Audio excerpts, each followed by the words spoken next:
जय हिंद दोस्तों। अग्निवीर यूनिट में बनेंगे बटेहू। बटेहू जानते होंगे, यानी बटेहू मेहमान कोई बोलता है, जजमान बोलता है, कोई दामाद बोलता है, मतलब कोई गेस्ट बोलता है। यानी ये जो बात मैं कह रहा हूं, ये सुप्रीम कोर्ट ने, माननीय सुप्रीम कोर्ट ने सरकारी वकील से पूछा कि आखिर अग्निवीर को इतना स्पेशल क्यों बनाया जा रहा है।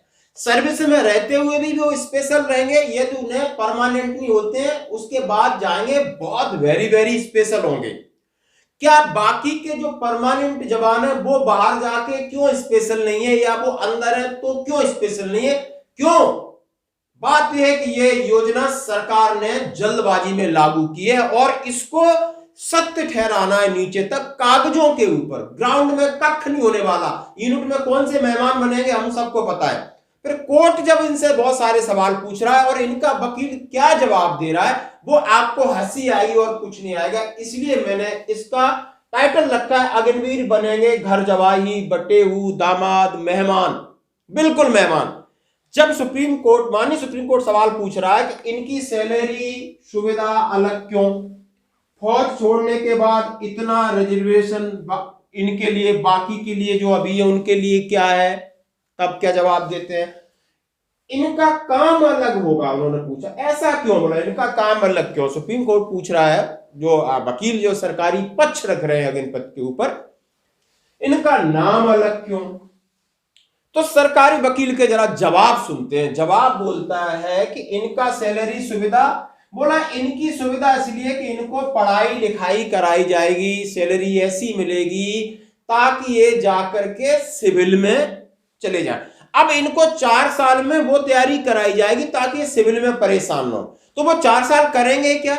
बोलता है ये नॉर्मल कैडर से अलग है, मतलब जो फौजी है वो परमानेंट कैडर से अलग है, इसलिए इनका काम अलग होगा। भाई ये वकील साहब कह रहे हैं और सरकार कह रही है। अब आप समझिए भाई, नंबर 1 आप हो, senior JCO, troop JCO, section number 1, क्या काम कराओगे इनसे अलग?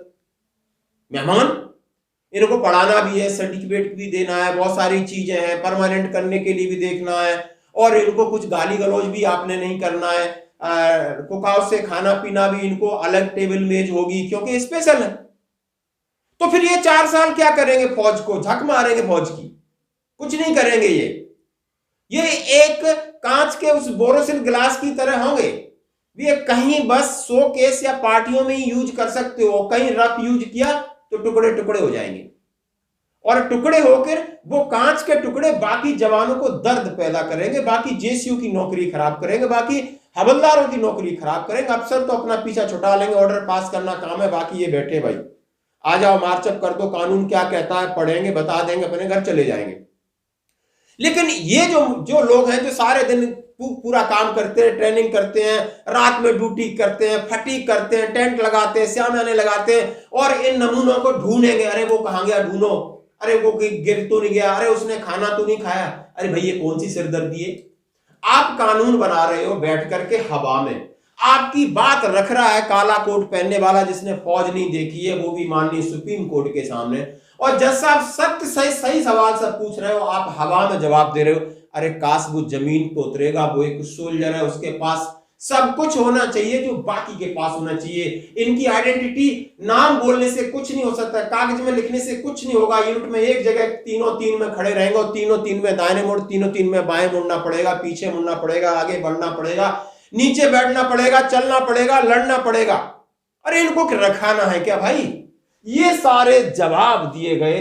बड़े शर्म की बात, आज मैं कोर्ट की ये सब चीज पढ़ रहा था तो लगा कि नहीं यार, अपने भूतपूर्व सैनिकों भाइयों से या जो सेना में है उनसे बात करूं, जो अधिकारी हैं, जो शायद सोच रहे होंगे ये आके पता नहीं कौन से झंडे गाड़ेंगे, यूनिट का नाम रोशन करेंगे, या नाम नमक निशान के लिए ये कुछ लड़ेंगे या बड़ा सेक्रीफाइस करेंगे, तो कख नहीं करने वाले। क्योंकि पहले ही सरकार उनको बिल्कुल ही मतलब शो केस की तरह सजा रही है। तो लग रहा है कि ये फौज को कितना फायदा देंगे, कमेंट जरूर करना।